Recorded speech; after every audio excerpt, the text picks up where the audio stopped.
Hey everybody, it's Rob Appel from Michael Miller Fabrics, and if you ever wondered what it looks like behind this awesome table on this set right here at Making It Fun, well, I've never shown you before because it's generally this giant pile of scraps, but I finally have a great idea on what to do with all this stuff. I've got the project for you. Let's get started.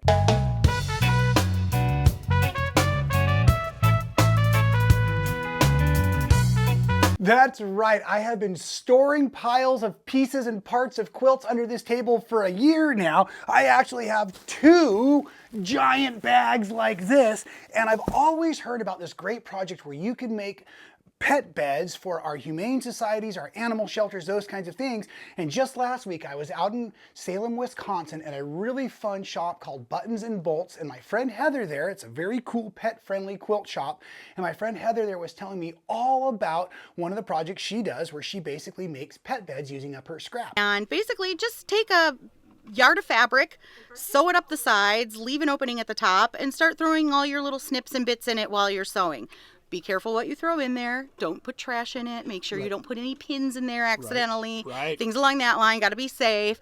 But when it gets about 2/3 of the way full, sew it closed at the top and donate it to the animal shelter. So that's today's tutorial.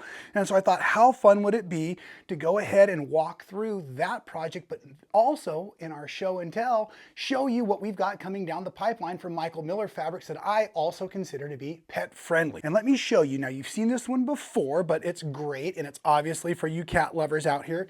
That's Feline Friends. Now, this fabric actually shipped out to your local quilt shop back around September, October, so they still should have a little bit. They can always get a little bit more, and remember, right here at Making It Fun, we're doing this to support the local quilt shop. So my major goal is to show you fabric that has just been released to the shops or is coming down the pipeline in the next few weeks, so you know what to look for in those local quilt shops. So Feline Friends, you saw me do the fun long arm tutorial on this panel. Sorry, I never got it bound, but that's a really fun fabric line there for you pet lovers out there.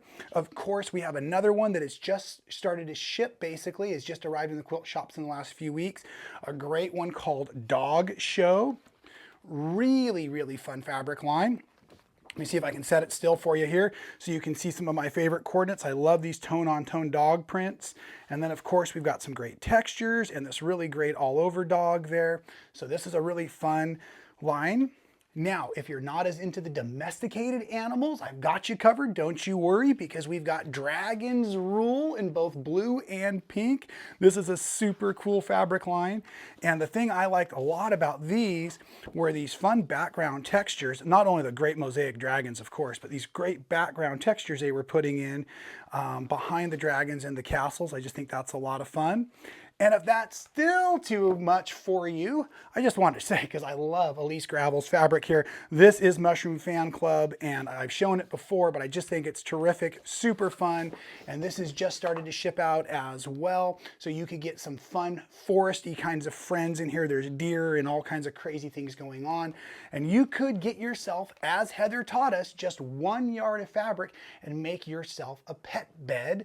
And remember, these are beds that we're going to fill with our scraps. These are beds that are going to be donated off to animal shelters, humane societies. These are giveaways. We're getting rid of all this stuff nobody should see laying around our studios.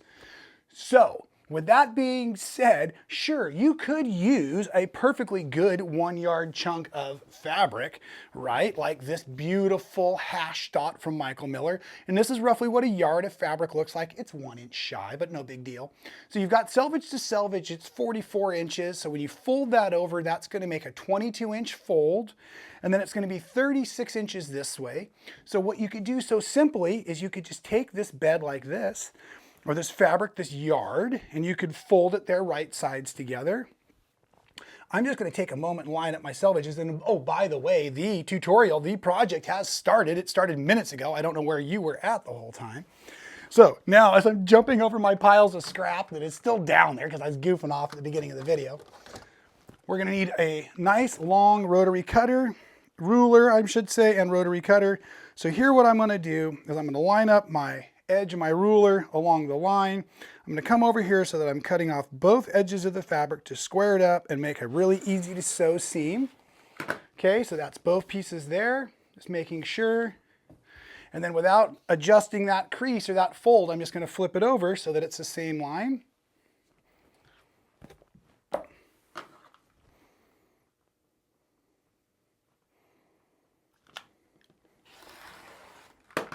Just like this, okay? And on a project like this, we're just going to go ahead and we can go to the sewing machine and we can go right sides together as we are. Now, what I want to do to make my life a little more simple in the long run is I want to start, let's call this about a shaka, 6 inches or so from, and then we're going to go around that corner. So let's do that together here at the machine. And again, if things get a little out of whack or off target or whatever, no big deal. This is a donated pet bed. I'm going to do my stitching right inside the selvage. I'm leaving the selvage on just so I have more to fold under later on when we top stitch this closed. So there's the finishing instructions, by the way. Now I'm just going to come in here and I'm going to pivot at the corner. We're doing a 1/4 inch seam allowance today. We're going to go all the way around with that. Now I'm just going to hustle down to the bottom corner because remember there's a fold down there, so I'm already half done with this project.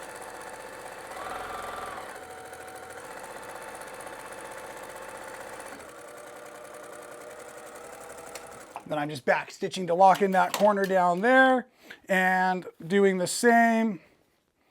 Or if you want, you can start at your bottom corner. Back stitch down there. Pedal to the metal, stitch on it like you stole it, and then come on back up to where those selvage points meet up. And we're going to rotate in there.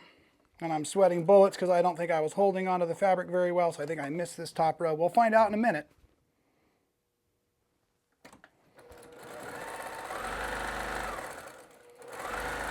And I'm going to come over here and then back stitch in about 6 inches. Better double check my work. I thought I got going a little too fast. And I did on that back side, no problem. This is how you fix a dog bed. You flip it over, you don't care, stitch it again.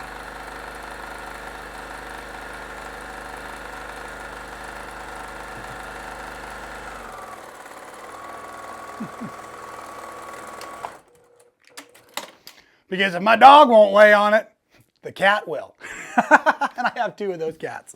Anyways, so boom, easy, done. That was 1 yard of perfectly good fabric. Now, you know I make a lot of quilts and a lot of scraps. So of course I can fill this very easily. But what was going through my mind is, why would I use a perfectly good piece of fabric, unless I want it to look beautiful and decorative around the house, which this will, of course, when I have all of these sample blocks, all of these test things I'm always doing in my studio to see what will happen if I try this, that, or the other. And so recently you saw a video where I used these 4 blocks to show color and contrast in my friend Karen's quilt shop, also when I was on the trip to Wisconsin a few weeks back. So earlier this afternoon I had the idea and I started stitching it all up, and I don't want you to think I've lost my marbles as a designer using these colors all together. I just wanted to use up my scraps and make it a completely recycled project. So here I've already gone around all 4 sides, and now as we go ahead and we turn this right sides back out, I'm going to have this patchwork front and a solid backing. So I just made the patchwork, stitched it together, figured out the size I needed, and then I cut a square for the back. And now once it's finished, what we're going to do is we're going to fill it up. And we're going to fill it up with our scraps, but we really want to make sure everything that goes into the pet bed is completely washable. We don't want to have any trash in here, so the trash can that is located underneath the set here is specifically for fabrics only. And so I'm constantly only putting fabric in there, no snack trash or anything like that. Everything I'm using is basically cotton, maybe a little bit of metallic, but that'll wash fine. So I don't have a variety of fiber. I do have some batting in here, and I want to take a moment. That's why I brought this over here earlier. I often get these scraps of batting. You could very easily line the top side before you turn it right sides out with a square of batting just to make it look nice. It actually might make it look more attractive as it lays on the floor or on the chair or whatnot in your home. I have my little dog Winston, and he has his beds in my studio over there and over by the front door and things. And so I want his bed to look attractive. So I would consider putting some batting in there as a nice top layer or you could put top and bottom layer. And then when I get into my scraps, what I really want to do is I want to take these shreds. It's the little stuff at first I'm really after, because I want to be able to pack this in here fairly full, right? So something big like this with the binding and everything on there with our wonderful gingham, I'm going to probably want to cut that up, and I'm going to pull the batting pieces out of this one, and I'm just going to use the small cotton scraps that I have, the selvages that are in here, that kind of stuff, and I'm just going to make filler. Just fill it on up. Little cotton couture can go in there. Little marble can go in there. And I'm just going to go ahead, and what we're going to do is we're going to lightly fill it, and then once it's all filled, we're just going to top stitch it closed. Super simple.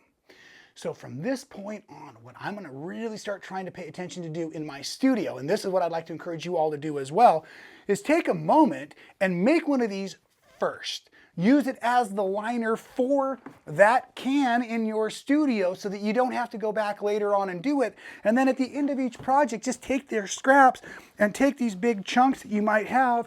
Carefully, please, take your rotary cutter out and start cutting down. Ooh, like I said, carefully, please. Cutting down pieces and pieces of the stuff you've been using. Like yay, making it nicer and smaller and lighter. And then what you do is you just put it right back in, that liner that would be in your can, and then at the end of your project series and you have everything done, you'll have a beautiful pet bed that you can then go ahead and donate off to the animal shelters, the humane societies. And the last point I really want to make here is this is all a great place to practice. I know many of my fans out there are brand new to the world of quilting, and I just want to say again, welcome to the club. It's a great place to be. Some of us take it a bit seriously. I hope I don't take it too seriously too often. I want to encourage you just to play, just to experiment. That's what these blocks were about. It was a color contest, a color conversation, a color contrast thing we were working on. Just having fun. Every time we can put a stitch down, we're just having fun. The more we work with our hands, the better it is. So at any rate, I just want to thank my dear friend Heather out there at Buttons and Bolts, Salem, Wisconsin. Heather and her team there are fantastic. You can take your dog into the shop, watch the video I put up. It's super funny and talks about some of the adventures they had in there. And again, thank you for being here. I just want to encourage you all to continually shop local, shop often, and no matter what you're doing, continually make it fun.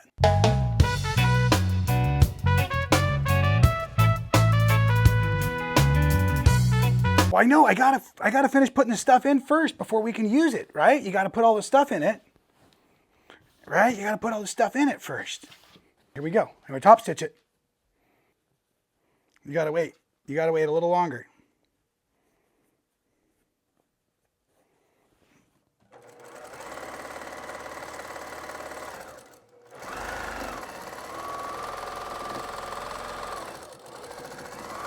Oh, there it is. You want to try it? Look.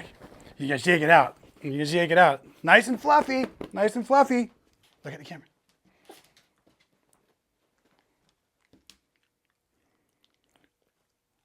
He's a little camera shy, but he says he loves it. Pet approved. We'll see ya in the next episode.